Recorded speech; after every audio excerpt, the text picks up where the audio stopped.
अल्हम्दुलिल्लाहि रब्बिल आलमीन वस्सलातु वस्सलामु अला सय्यिदिल अंबिया'i वल मुरसलीन अम्मा बाद फ़अऊज़ु बिल्लाहि मिनश शैतानिर रजीम बिस्मिल्लाहिर रहमानिर रहीम। मैं सैयद मुफ़्साम अली एक बार फिर तहरीक आया दीन व सुन्नत मोहम्मदी के रमज़ान लाइव ट्रांसमिशन के साथ मौजूद हूँ। जिस तरह हम लोगों ने गुज़िश्ता इतवार को यौम अली के हवाले से मुनासबत से महफ़िल रखी थी और उससे पहले हमने मसाइल रमज़ान और मसाइल ज़कात पर बात की थी, इसी तरह आज हम एक बहुत अहम मौजू के साथ आपकी खिदमत में हाज़िर हैं और आज का हमारा मौजू है ख़वातीन को मुआशरे में दरपेश मसाइल और उनका हल और इसमें इस्लामी नुक्ता नज़र। तो उलमाए कराम हमारे साथ मौजूद हैं, जनाब अल्लामा मोहम्मद राहिल मुस्तकीम कादरी साहब अस्सलाम वालेकुम और जनाब अल्लामा राहिल सामिर अजमली साहब अस्सलाम वालेकुम। अल्लामा साहब जान के तरफ बढ़ने से पहले मैं हम्द बारी ताला और नात रसूल सल्लल्लाहु अलैहि वसल्लम में चंद अशआर पढ़कर सवालात की जानिब बढ़ेंगे। अऊज़ु बिल्लाहि मिनश शैतानिर रजीम बिस्मिल्लाहिर रहमानिर रहीम। अल्लाहु अल्लाह अल्लाहु अल्लाह अल्लाहु अल्लाह अल्लाहु अल्लाह कहती है फूलों की रिदा अल्लाहु अल्लाह अल्लाहु अल्लाह कहती है फूलों की रिदा अल्लाहु अल्लाह अल्लाहु अल्लाह कहती है फूलों की रिदा अल्लाहु अल्लाह कहती है फूलों की रिदा अल्लाहु अल्लाह कहती है फूलों की रिदा अल्लाहु अल्लाह अल्लाहु अल्लाह कहती है फूलों की रिदा अल्लाहु अल्लाह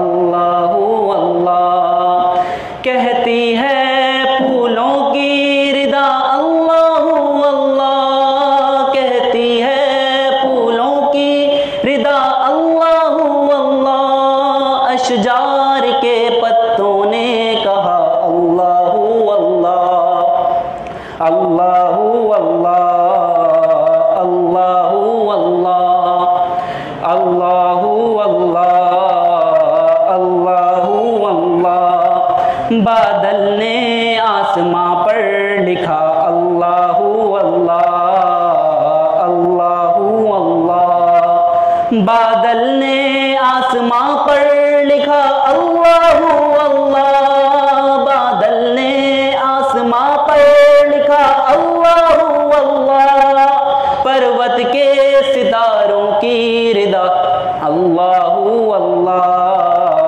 अल्लाहु अल्लाह अल्लाहु अल्लाह अल्लाहु अल्लाह करता है सना तेरी बरसता हुआ पानी करता है सना तेरी बरसता हुआ पानी करता है सना तेरी बरसता हुआ पानी करता है सना तेरी बरसता हुआ पानी दरिया भी मसरूफ़े सना अल्लाहु अल्लाह अल्लाहु अल्लाह अल्लाहु अल्लाह अल्लाहु अल्लाह हो सूरह यासीन के हो सूरह रहमान हो सूरह यासीन के हो सूरह रहमान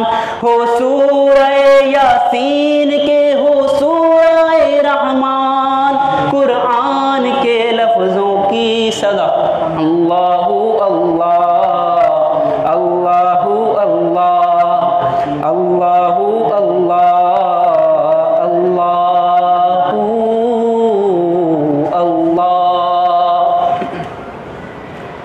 अब चंद अशआर नात मकबूल सल्लल्लाहु अलैहि वसल्लम में अस्सलातु वस्सलामु अलैका या रसूलल्लाह व अला आलिका व अस्हाबिका या हबीबल्लाह अस्सलातु वस्सलामु अलैका या नबी अल्लाह व अला आलिका व अस्हाबिका या नूर अल्लाह। सैयदी आला हज़रत इमाम अहमद रज़ा ख़ान फ़ाज़िल बरेलवी का लिखा हुआ मशहूर मरूफ़ कलाम। वाह क्या जूदो करम है शहे बतहा तेरा। वाह क्या जूदो करम है शहे बतहा तेरा। वाह क्या जूदो करम है शहे बतहा तेरा। नहीं सुनता ही नहीं मांगने वाला तेरा। नहीं सुनता ही नहीं मांगने वाला तेरा। और मैं तो मालिक ही कहूँगा के हो मालिक वे हबीब। मैं तो मालिक ही कहूँगा के हो मालिक वे हबीब। यानी महबूब मुहिब में नहीं मेरा तेरा। यानी महबूब मुहिब में नहीं मेरा तेरा। और तेरे कदमों में जो हैं गैर का मुँह क्या देखें। तेरे कदमों आका तेरे कदमों में जो हैं गैर का मुँह क्या देखें। तेरे कदमों में जो हैं गैर का मुँह क्या देखें। कौन नजरों पे चढ़े देख के तलवा तेरा। कौन नजरों पे चढ़े देख के तलवा तेरा। और तू जो चाहे आका तू जो चाहे तो अभी मैल मेरे दिल के धुले। तू जो चाहे तू जो चाहे तो अभी मैल मेरे दिल के धुले। के खुदा दिल नहीं करता कभी मैला तेरा। के खुदा दिल नहीं करता कभी मैला तेरा। और तेरी सरकार में लाता है रजा उसको शफी। तेरी सरकार में लाता है रजा उसको शफी। जो मेरा गौस है और लाडला बेटा तेरा। जो मेरा गौस है और लाडला बेटा तेरा। वाह क्या जूदो करम है शहे बतहा तेरा।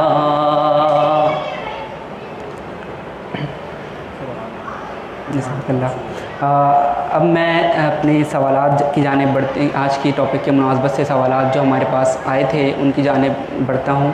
सबसे पहले जनाब अल्लामा राहिल मुस्तकीम कादरी साहब के बेसिकली हमारा आज का जो टॉपिक है ख़वातीन को माशरे में जो दरपेश मसाइल हैं, आपने देखा होगा कि यूजुअली जो हमारे यहाँ नॉर्मल या मिडिल क्लास या लोअर मिडिल क्लास की ख़वातीन जॉब करने के सिलसिले में अपने घर को सपोर्ट करने के लिए जॉब के सिलसिले में जाती हैं, तो वहाँ पे उनके साथ मामलात इस तरह से पेश आते हैं कि उन्हें हैरेसमेंट का सामना करना पड़ता है और उनको मज़ीद कई मसाइल का हल सामना पेश करना पड़ता है। तो इसका मज़ीद क्या हल निकल सकता है? और इसी तरह हज़ारों चौकों पे आपने देखा होगा कि चौकों पे, बाज़ारों में और घरों में भी यहाँ तक कि ख़वातीन को किस तरह मुकम्मल तहफ़्फ़ुज़ कैसे हासिल हो उन्हें, और इस पे इस्लामी नुक्ते नज़र से आप हमारी रहनुमाई फरमा दें।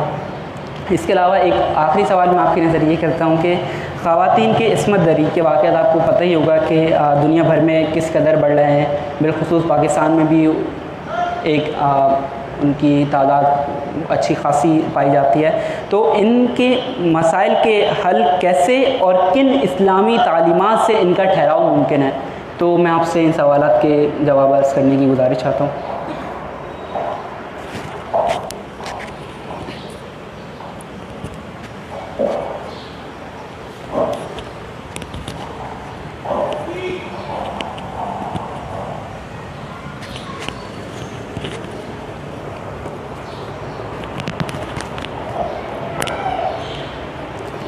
अल्हम्दुलिल्लाहि रब्बिल आलमीन वस्सलातु वस्सलामु अला सय्यिदिल अंबियाइ वल मुरसलीन अम्मा बाद फ़अऊज़ु बिल्लाहि मिनश शैतानिर रजीम बिस्मिल्लाहिर रहमानिर रहीम। मोअज़्ज़िज़ सामीन अस्सलामु अलैकुम व रहमतुल्लाहि व बरकातुहू।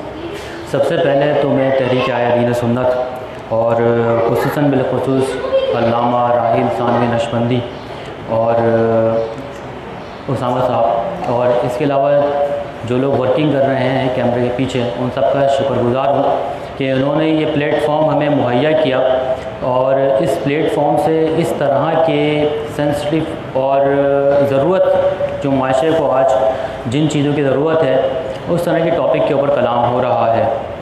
तो सबसे पहले तो मैं इन सब का मशकूर हूँ और अल्लाह रब्बुल इज़्ज़त की बारगाह में शुक्रगुज़ार हूँ कि अल्लाह ने हमें तौफ़ीक़ अता फ़रमाई कि हम आज इस प्लेटफॉर्म पर बैठ के दीन की खदमत सरअंजाम दे रहे हैं।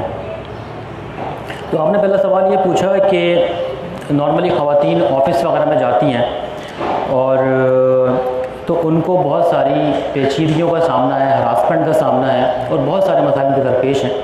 तो इसका हल क्या है?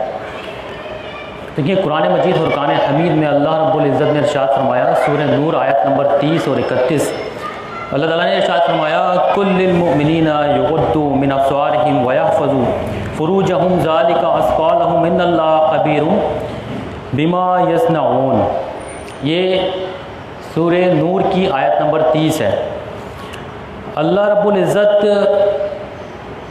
मोमिन मुसलमान मर्दों से मुखातिब है। इरशाद फरमाया, आप मुसलमान मर्दों से कहें कि अपनी निगाहों को नीचे रखें और अपनी शर्मगाहों की हिफाजत करें और ये इनके लिए बहुत पाकीज़ा है। बेशक अल्लाह इन कामों की खबर रखने वाला है जिनको वो करते हैं। ये मुसलमानों से अल्लाह ताला ने खिताब फरमाया। फिर इसी सूरत की दूसरी आयत नंबर 31, उसमें अल्लाह रब्बुल इज़्ज़त ने मोमिनीन ख़वातीन से, औरतों से खिताब फरमाया। उसका मैं आपको तर्जुमा पेश कर देता हूँ।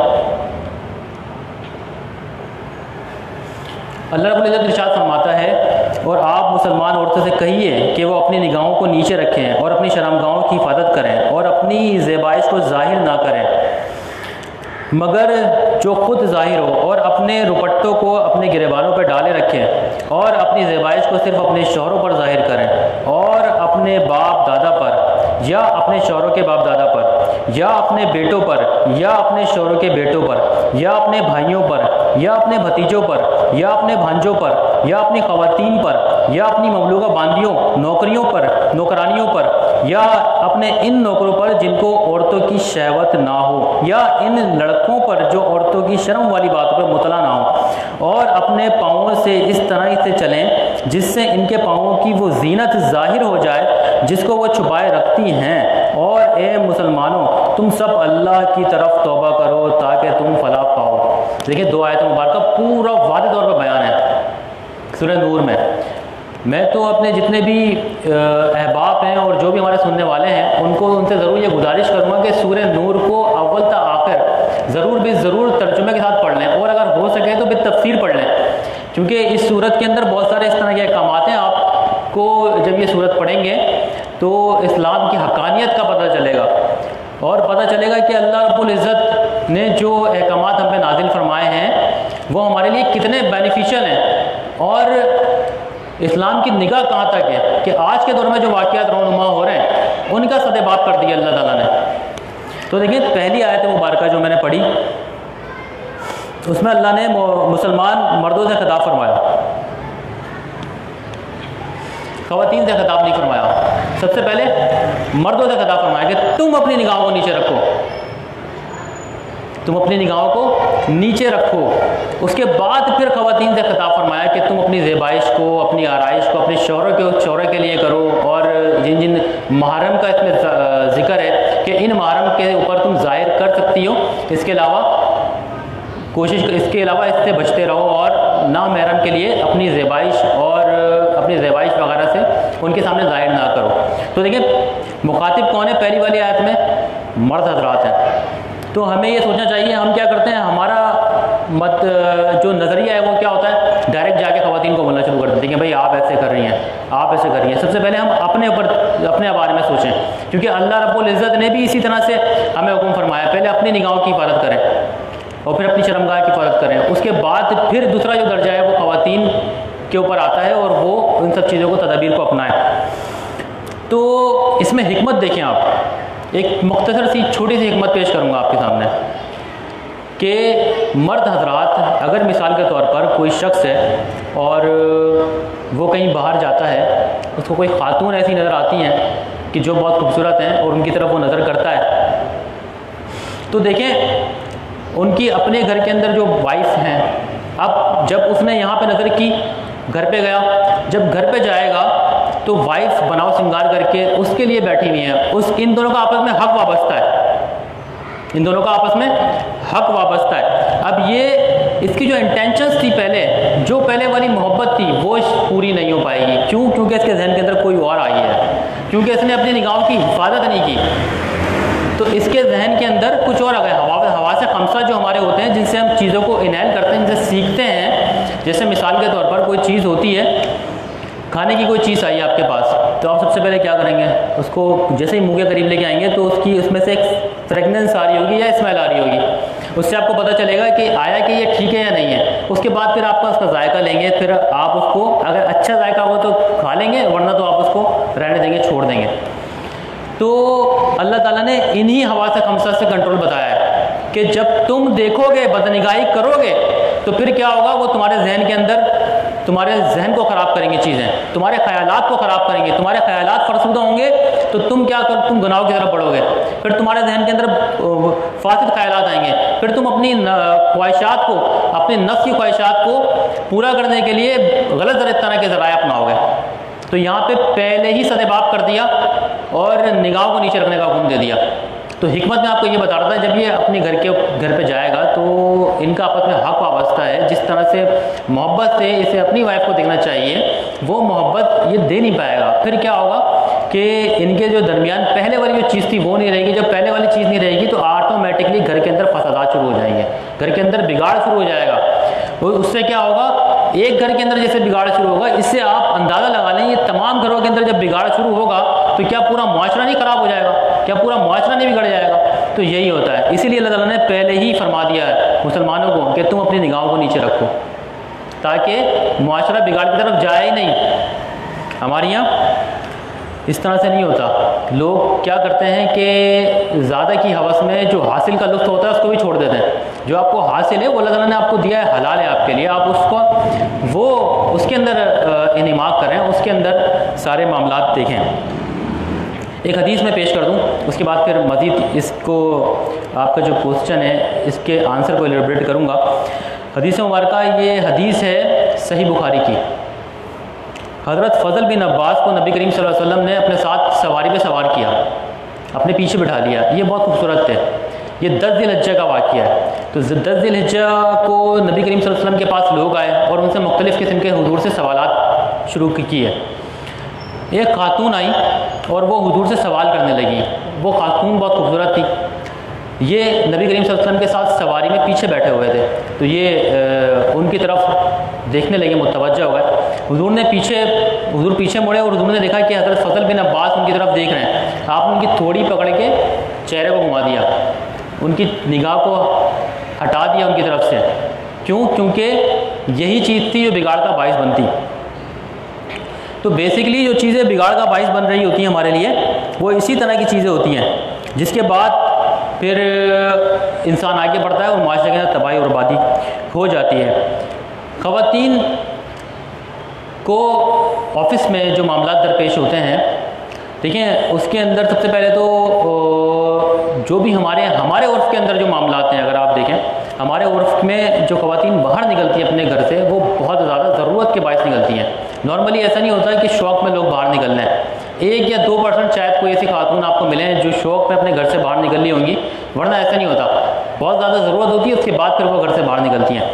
तो उनको सबसे पहले तो इस चीज़ का ख्याल रखना चाहिए कि अपने शौहर की इजाज़त के साथ निकलें या अपने जो महरम है उनकी इजाज़त के साथ निकलें। पर्दे का खास लिहाज रखें, जिस तरह से आयत नंबर 31 में सूरह नूर में अल्लाह ताला ने इरशाद फरमाया कि अपनी निगाह को नीचे रखें और अपनी ज़ेबाइश को गैरों पे ज़ाहिर ना करें। पर्दे का खास एहतिमाम रखें। रास्ता पुरअमन होना चाहिए, जो रास्ता वो इख्तियार करें वो पुरअमन होना चाहिए। और अगर रास्ता पुरअमन नहीं है या उसके अंदर कोई ऐसे मामलात हैं कि कुछ हो सकता है, तो हद्दुल इम्कान अपने किसी महरम के साथ या कोई अमीना औरत हो या कोई ऐसी औरत हो कि जो बड़ी हो और ज़िम्मेदार हो, उनके साथ फिर चले जाएँ, ठीक है। और हद्दुल इम्कान कोशिश करें कि बिला वजह किसी से यानी कि बात नहीं करें, जो ज़रूरत के तहत बात हो उतनी बात करें, हंसी मजाक ना करें, किसी के साथ तन्हाई वाले मामलात इख्तियार ना करें, जैसे कोई ऐसा फेल ना हो कि किसी मर्द के साथ उनको तन्हाई मुअस्सर आए। इस तरह के मामलात ऑफिस में ना होने चाहिए। ये सारी चीज़ें हों तो अगर उन सब चीज़ों का ख्याल रखा जाए, ख़वातीन भी ख्याल रखें, मर्द हज़रात भी ख्याल रखें, तो ये हरासमेंट वाले और जो औरतों को, जो हमारी ख़वातीन को परेशानियाँ हैं, ये सब चीज़ें ख़त्म हो जाएंगी ऑटोमेटिकली।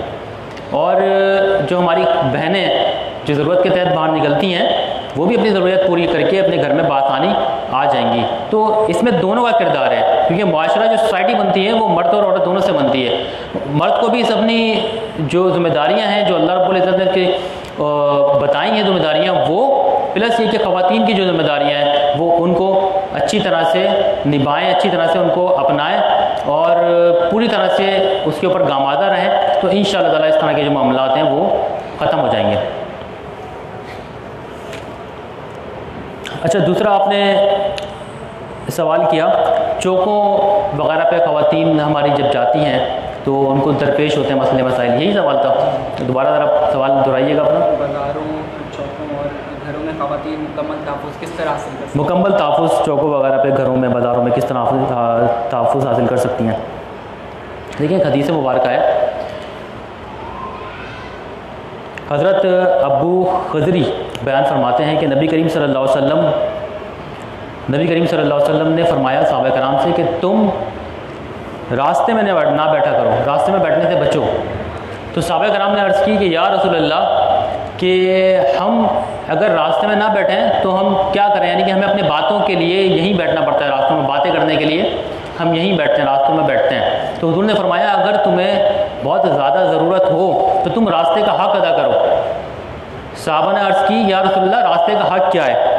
तो आप सल्लल्लाहु अलैहि वसल्लम ने इरशाद फरमाया कि रास्ते के 4 हुकूक हैं, ये 4 हक़ फरमाए कि अपनी नज़रें नीचे रखो। देखिए, फिर वही बात आ गई, सबसे जो अहम बात है वो यही है कि सबसे पहले इंसान अपने नफ्स की हिफाजत करे, अपनी नज़रों की हिफाजत करे। तो जब अपने आप की हिफाजत करेगा वो, तो मुआशरे के अंदर बिगाड़, ये पहली सीढ़ी है। पहले सीढ़ी कोई मफकूद हो जाएगी तो बिगाड़ पैदा ही नहीं होगा। तो हुज़ूर ने यहाँ पे फिर फरमाया अपनी निगाहों को नीचे रखो। फिर दूसरी चीज़ फरमाई कि रास्ते में से तकलीफ दे चीज़ों को हटा दिया करो।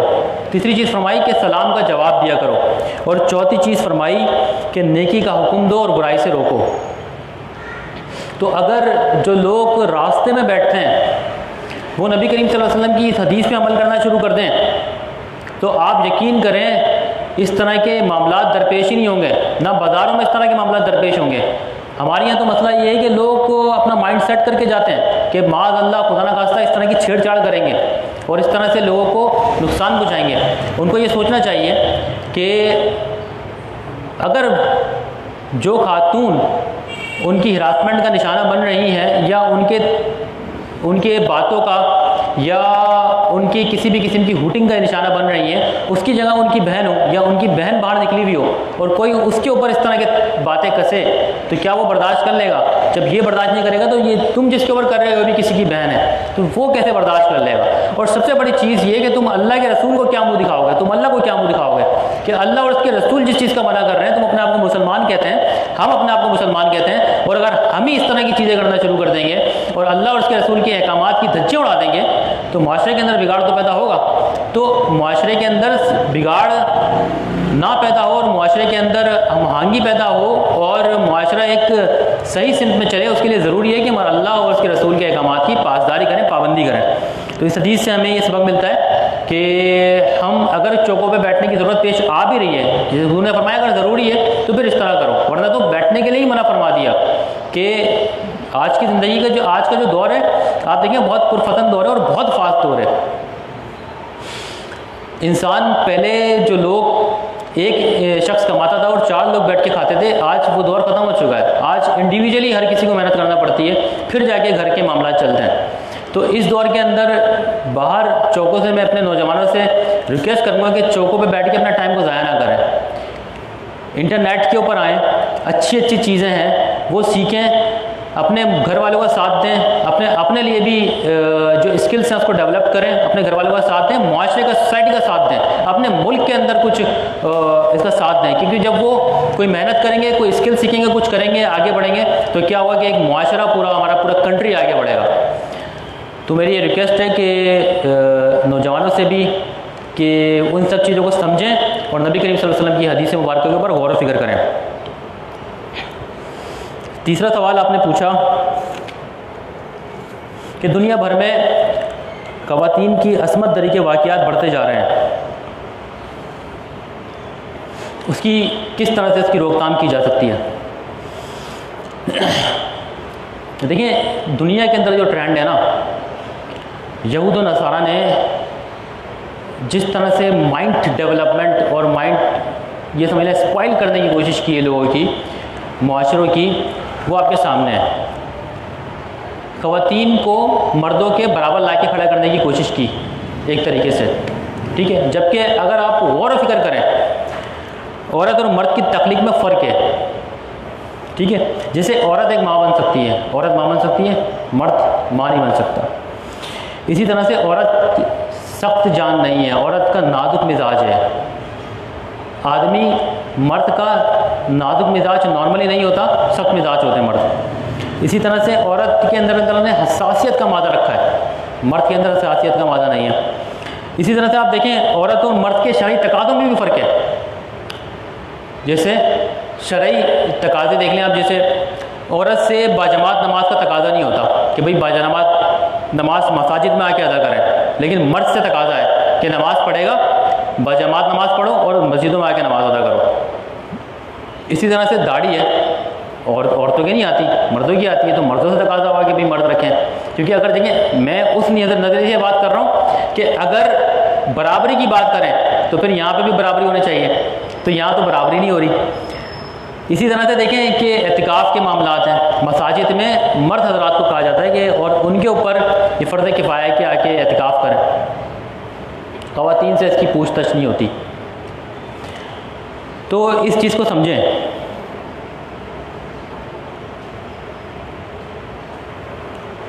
तो इस चीज़ को आप ना समझें कि ये सारे मामलात हैं। फिर हुआ ये कि औरतों ने इन सब चीज़ों को नज़रअंदाज करके मर्द की बराबरी का नारा बुलंद कर दिया। जब मर्द की बराबरी का नारा बुलंद करा ना तो फसाद शुरू हो गया और बुराई शुरू हो गई।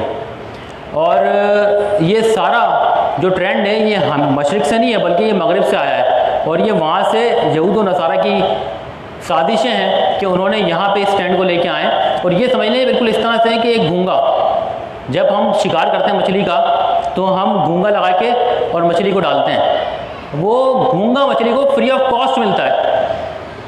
अब ये यहाँ पे आज़ादी के नारे जो लग रहे हैं, ऐसा लग रहा है कि ख़वातीन ऐसे ये समझ रही हैं कि हमें ये आज़ादी मिल रही है, हमें जो ना अपनी हर तरह की आज़ादी है, लेकिन उनको ये नहीं पता कि ये फ्री ऑफ कॉस्ट मिल रहा है, लेकिन इसी तरह से ट्रैप कर रहे हैं हमारी ख़वातीन को। तो हमारी ख़वातीन को ये बात समझना चाहिए कि ये मगरिब से जो आई हैं चीज़ें, ये हमारे लिए इसका कोई फ़ायदा नहीं है बल्कि ये नुकसानदेह है, क्योंकि अल्लाह और उसके रसूल के अहकामात के ख़िलाफ़ हैं। जब नबी करीम सल्लल्लाहु अलैहि वसल्लम माबूस हुए उस वक्त आप देखें ख़वातीन का क्या हाल था, जिंदा ज़रगोर कर दिया जाता था, ठीक है। इसके अलावा उनके कोई हुकूक नहीं थे, उनके जो ख़ास क़यामात आते थे बिल्कुल उनको अलग कर दिया जाता था, उनके हाथ का खाना नहीं खाया जाता था। और उनके साथ अगर जब शौहर का इंतकाल हो जाता था तो बेटा अपनी माँ से निकाह कर लेता था। सारे कोई किसी किस्म का तहफ़्फ़ुज़ नहीं था ख़वातीन को, कोई उनके किसी किस्म के हुकूक नहीं थे। नबी करीम सल्लल्लाहु अलैहि वसल्लम आए, हुजूर जब आए, हुजूर ने ख़वातीन के हुकूक सबसे पहले लेके आए। आप देखें नबी करीम सल्लल्लाहु अलैहि वसल्लम की ज़िंदगी में हज़रत खदीजतुल कुबरा रज़ियल्लाहु ताला अन्हा, आपकी ज़ौजा मोहतरमा नबी हज़रत आयशा सिद्दीक़ा रज़ियल्लाहु ताला अन्हा इरशाद फरमाती हैं कि आपके इंतकाल के बाद, हज़रत खदीजा के इंतकाल के बाद कोई दिन ऐसा नहीं गुजरता था कि हुजूर अलैहिस्सलातु वस्सलाम उनका तज़किरा ना फरमाते हों। इतनी ज़्यादा मोहब्बत करते थे, इतने ज़्यादा आपने हुकूक दिए। आपकी बेटी जिस तरह से, जिस लाडो प्यार से आपने अपनी बेटी को रखा, मिसाल नहीं मिलती। तो आपने हुकूक अदा किए। आपकी बहनें, जब आपकी बहन आपके पास आई तो आपने उनको सब कुछ अदा कर दिया, उनके कबीले को छोड़ दिया। नबी करीम सल्लल्लाहु अलैहि वसल्लम ने बहन के हुकूक अदा किए, और ऐसे हुकूक अदा किए कि दुनिया में आज तक कोई मिसाल नहीं मिलती जो बहनों के हुकूक अदा किए।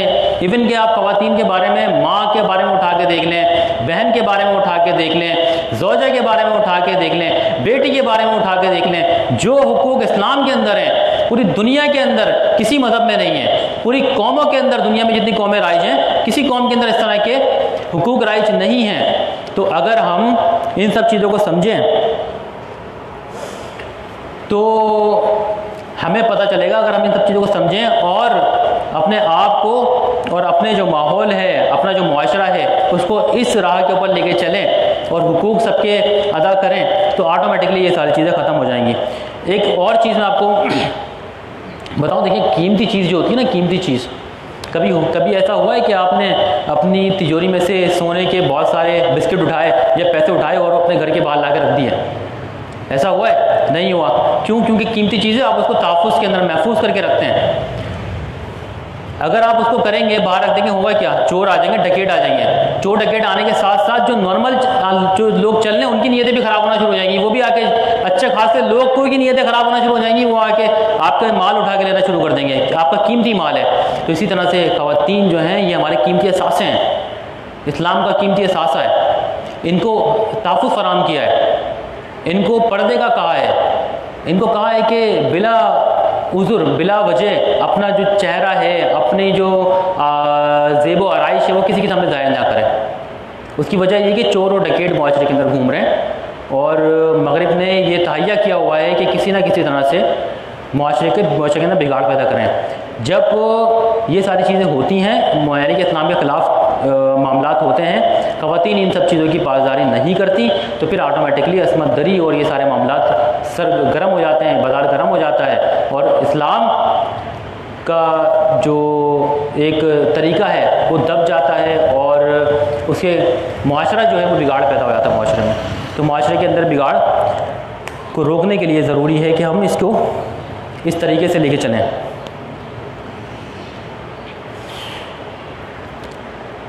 मेरे ख्याल से ये काफ़ी है आज के जवाब के लिए। फिर इंशाअल्लाह ताला नेक्स्ट जो नशिस्त होगी उसमें फिर और किसी टॉपिक के ऊपर इंशाअल्लाह जवाब दिया जाएगा। वमा अलैना इल्लल बलागुल मुबीन।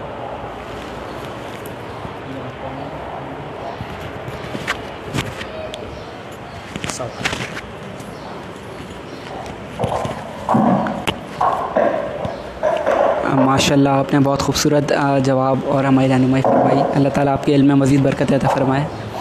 अच्छा, अब मेरा सवाल जनाब अल्लामा राहिल सानवी साहब से है कि बेसिकली जो हमारे इस्लाम में जो हमारे इस्लामी तौर तरीके हैं उसमें शौहर का रवैया ज़ौजा के साथ कैसा होना चाहिए, इस बारे में हमें इस्लाम क्या दर्ज देता है? और इसके अलावा क्या औरत नाक़िसुद्दीन होती है? और इसके अलावा एक और सवाल ये है कि इस्लाम में औरत का क्या मकाम है और इस्लाम की फ़रोग़ में ख़वातीन का क्या किरदार रहा है? तो इस पर आप ज़रा सवाल जवाब अर्ज़ कीजिए।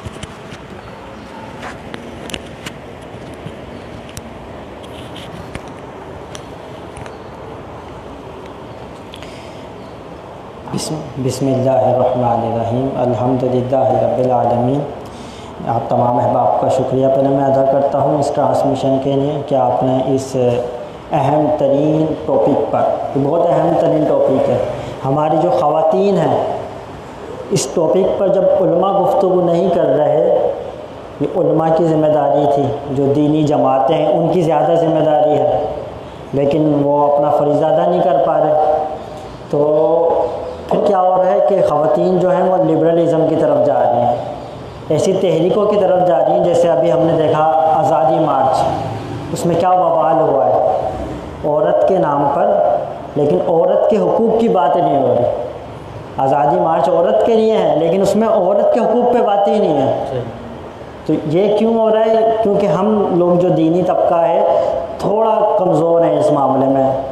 तो हम लोगों को चाहिए कि इस पर गुफ्तगू करें और बताएं कि इस्लामिक पॉइंट ऑफ व्यू क्या है। अच्छा, आपने पहला सवाल किया कि मर्द का अपनी ज़ौजा के साथ, हस्बैंड का अपनी वाइफ के साथ कैसा रवैया होना चाहिए, कैसा बिहेवियर होना चाहिए। अच्छा, दुख की बात यह है कि हमारे लोगों ने इस्लाम तो कबूल कर लिया, अब अंदरूनी सिंध में चले जाएं सब मुसलमान हैं ना, पंजाब में चले जाएं सब मुसलमान हैं, सरहद के साइड चले जाएं सब मुसलमान हैं। इस्लाम तो उन्होंने कबूल कर लिया, लेकिन जो इस्लामी तालीमात हैं उसको अपने ऊपर अप्लाई नहीं किया। सिर्फ इसी वजह से फैक्टर सिर्फ ये है जो औरत के साथ जुल्म हो रहा है। अब थोड़ा सा मैं क्या जुल्म हो रहा है फिर उसके बाद मैं इस्लाम का बताता हूँ कि इस्लाम क्या कहता है। कि इतना औरत के साथ जुल्म हो रहा है कि मैं ये कहता हूँ औरत की दुश्मन खुद औरत है, मर्द नहीं है उसका दुश्मन। औरत की दुश्मन खुद औरत है। वो किस तरह? अब बेटी है आपकी, बेटी के साथ उसके शौहर का रवैया बहुत अच्छा है। अब क्या है, माँ बहुत खुश है कि मेरी बेटी के साथ उसके हस्बैंड का रवैया बिहेवियर बहुत अच्छा है। लेकिन वही माँ जो अपनी बेटी के लिए खुश है, अपनी बहू के साथ ज़्यादती कर रही है।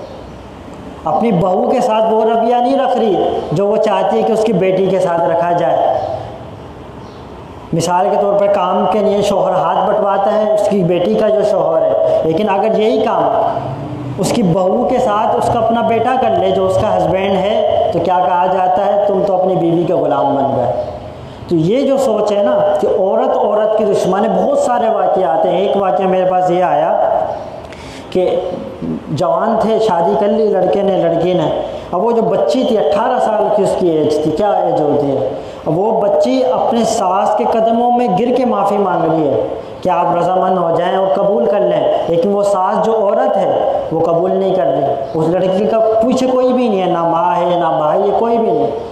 तो अगर वो यही ख्याल कर लेती कि ये बेचारी खातून है, इसका तो कोई ख्याल रखने वाला नहीं है, मैं इसके साथ अपना रहमत वाला मामला करूं, इसके साथ रहमदिली से पेश आऊँ, ये औरत है, अगर खुदा न खास्ता गलत हाथों में पड़ गई तो इसके साथ क्या होगा, इसकी ज़िंदगी तबाह हो जाएगी, ये ख्याल नहीं रखा जाता। अब औरत को कम दर्जे का समझा जाता है, शोहर जो है वो आला मकाम का फाइज़ है, औरत जो है ग़ुलाम है। अब देखते हैं क्या इस्लाम भी यही कहता है, इस्लाम यही कहता है क्या इस्लाम अलग कहता है। चंद हदीसें मैं आपके सामने रखता हूँ, कोट करता हूँ। तिरमिज़ी शरीफ की हदीस है, रहमत आलम सल्लल्लाहु ताला अलैहि वसल्लम ने इरशाद फरमाया, आप पर हमारे माँ बाप कुर्बान, रसूलुल्लाह फरमाते हैं तुम में से बेहतरीन लोग वो हैं। अच्छा लफ्ज़ देखें, बेहतर नहीं, बेहतरीन, मुबालगा बेहतरीन में ज़्यादा है, बेहतर में नहीं है। फरमाया तुम में से बेहतरीन लोग वो हैं जो औरतों के साथ अच्छा बर्ताव करते हैं, जो औरतों के साथ बेहतरीन सलूक रखते हैं, वो बेहतरीन लोग हैं। अब आप देखें क्या लोगों का ऐसा सलूक है या नहीं है। शोहर देखे क्या मेरा अपनी बीवी के साथ बेहतरीन सलूक है या नहीं। अब औरतों में वालदा भी आ गई और बहनें भी आ गई, ये देखें कि इनके साथ भी बेहतरीन सलूक है या नहीं। फिर दूसरी हदीस शरीफ में सरकार ने फरमाया मुसलमानों में, इसको मुस्तदरक ने रिवायत किया, मुसलमानों में उस आदमी का ईमान ज़्यादा कामिल है जिसका अखलाकी बर्ताव बीवी के साथ लुत्फ़ व मोहब्बत का है। अब क्या हमारा लोग मिजाज क्या बन गया है, बीवी के साथ मजाक ही नहीं करते, आएंगे घर पे बस मुंह फुला के आए और मुंह फुला के चले गए। तो ये इस्लामी रवैया नहीं है, ये इस्लामी मिजाज नहीं है। अच्छा अगर शोहर अपनी माँ के सामने या बहन के सामने बीवी से थोड़ा सा मजाक कर ले, थोड़ा अच्छा बर्ताव कर ले, क्या होता है, अब माएँ जलने लग जाती हैं, बहनें जलने लग जाती हैं, ये भी अच्छी बात नहीं है। या बीवी के सामने माँ से अच्छे तरीके से पेश आ जाए तो बीवी जलने लग जाती है, तो ये इस्लामी रवैया नहीं है।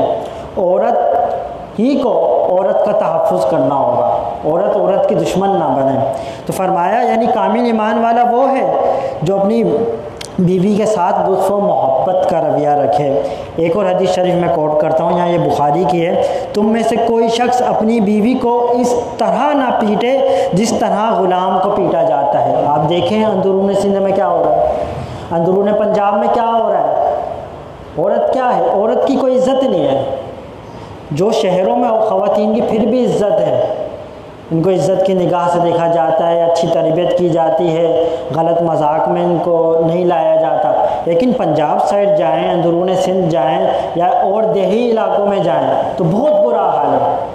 तो उन सरकार ने मारा जाता है, ख़वातीन को शिद्दत से मारा जाता है बीवी को, लेकिन बीवी भी जब भी बावफा रहती है। तो इस्लाम ने इससे रोका। सरकार ने फरमाया तुम में से कोई शख्स अपनी बीवी को इस तरह ना पीटे जिस तरह ग़ुलाम को पीटा जाता है। तो ये इस्लाम का रवैया है।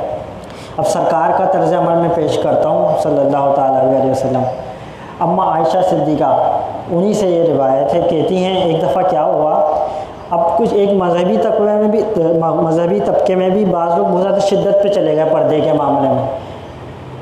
पर्दा ज़रूरी है, लाजिम है, लेकिन इसका ये मतलब नहीं आप औरत को घर में बिठा के रख दें, बल्कि इस्लाम ये कहता है जब बाज़ार वगैरह जाओ पर्दे के साथ अपनी ज़ोजा को भी ले जाओ, आप पिकनिक पॉइंट्स पे भी लेके जा सकते हो, लेकिन इस्लामी हुदूद का ख्याल रखा जाएगा, बेहयाई ना हो, कोई फितने की बात ना हो। तरीका बता दिया, लिमिट बता दी कि इस लिमिट में जा सकते हो, इस लिमिट में आ सकते हो। अम्मा आयशा कहती हैं एक दफ़ा क्या हुआ, मस्जिदुन नबी के सामने नाबालिग कुछ हबशी बच्चे थे, वो खेल कर रहे थे, कुछ खेल था, गालिबन वो जिस्मानी आजमाइश का कुछ खेल था, थे नाबालिग, ये जहन में रखे। तो सरकार ने क्या कहा, सरकार ने अपनी चादर से अम्मा आयशा को पर्दा करवाया, अपनी चादर से, और पीछे अम्मा आयशा आ गई और कंधे से अम्मा आयशा खिड़की से वो बच्चों का खेल देखती रही। देखें खिड़की से झांक रही हैं, लेकिन जो शरई पर्दे के साथ, ये सरकार का रवैया था। सरकार इस्लाम इंतहाई बेहतरीन सलूक अपने अज़वाज के साथ रखते। कोई दिन ऐसा नहीं था कि हज़रत खदीजतुल कुबरा के विसाल के बाद सरकार अलैहिस्सलाम हज़रत खदीजतुल कुबरा को याद ना करते हो। यहाँ तो एक बीवी मर गई तो उसका फिर कोई पूछता ही नहीं है, ऐसे ही होता है ना, दूसरी की फ़िक्र, तीसरी की फ़िक्र, भाई चार शादी तो हमारा हक़ है। तो ये इस्लामी मिजाज नहीं है, जायज़ है ज़रूरत के तहत, लेकिन इस्लामी मिजाज नहीं है। बीवी के साथ बेहतरीन सलूक रखा जाए, मजाक किया जाए। एक मौके पर जंग का मौका था तो सरकार अलैहिस्सलाम ने पूरा जो गिरोह था, पूरा लश्कर जो था उसको आगे निकाल दिया, अम्मा आयशा के साथ, जिसको हम रेस लगाना कहते हैं ना, दौड़ लगाई। तो एक दफ़ा कभी सरकार जीत जाती, कभी अम्मा आयशा जीत जाती। देखिए ये इस्लामी मिजाज है। क्या अब हमारा ये मिजाज रहा है? तो ज़रूरत है कि इस्लामी मिजाज को अपनाया जाए। ये आपके पहले सवाल का जवाब हो गया। अच्छा, दूसरा सवाल आपने किया, अच्छा मैं एक चीज़ कोट कर दूं, जो तालीम इस्लाम ने दी है ना, अपनी बीवी के साथ बेहतरीन सलूक किया, आपको इसकी मिसाल नहीं मिलेगी। ऐसी आज़ादी कहीं नहीं मिलेगी जो इस्लाम औरत को दे रहा है। तो ख़वातीन को चाहिए ये पढ़ें, ये देखें, इस्लाम का ये फ़ेज़ भी देखें। दूसरा फ़ेज़ पेश किया जाता है मनफी तरीके से, वो मनफी तरीके से पेश किया जा रहा होता है। ख़वातीन को चाहिए इस्लाम का ये फ़ेज़ भी देखें, कितनी औरतों को आज़ादी है। अच्छा, फिर देखें, खातून नहीं कमाएगी, खातून नहीं कमाएगी, मर्द के ऊपर है उसको नानो नफ़का, बाहर के झमेले सारे वो झेलेगा, ख़वातीन अपने घर में महफूज रहेगी। तो यह है इस्लाम का चेहरा। तो ये आपके पहले सवाल का जवाब हो गया। अच्छा, दूसरा आपका सवाल था कि क्या औरत नाकिसुद्दीन है। तो इस चीज़ को लोगों ने समझा नहीं कि यहाँ पे नाकिसुद्दीन से मुराद क्या है। हदीस शरीफ में एक में आया, उससे मुराद क्या है। यहाँ पे ये माज़ अल्लाह ये मुराद नहीं है क्या उनका ईमान नाकिस है, नहीं, ईमान कैसे नाकिस हो सकता है किसी औरत का, बल्कि नाकिसुद्दीन जब भी औरत के बारे में अगर शरीयत में कहीं जिक्र हुआ, उससे मुराद क्या है, उससे मुराद ये है कि जितनी ज़िम्मेदारी इस्लाम के तहफ़्फ़ुज़ की, इस्लाम के अशाअत की मर्दों के कंधों पे इस्लाम ने डाली है ना, औरतों पे उतनी नहीं डाली, औरतों पे कम रखा है। वो कैसे? अब मिसाल के तौर पे जिहाद है, जिहाद क्या औरतें जाएंगी? नहीं जाएंगी। जब फ़र्ज़ ऐन हो जाएगा जब है औरतों का। वैसे जिहाद पे जो जाएंगे सिर्फ मर्द जाएंगे, ख़वातीन नहीं जाएंगी। तो ये ज़िम्मेदारी कम हुई नहीं हुई। इसी तरह इबादत में देख लें, मर्द जो है साल नमाज़ पढ़ेगा, लेकिन औरतों को ज़्यादा पीरियड्स आते हैं तो वो नमाज़ नहीं पढ़ पाती, क्या हुआ, उनसे नमाज़ उठा ली गई। इस तरह रोज़ों में तख़फ़ीफ़ कर दी गई। तो नाकिस दीन से ये मुराद है कि उन पर ज़िम्मेदारी कम कर दी गई।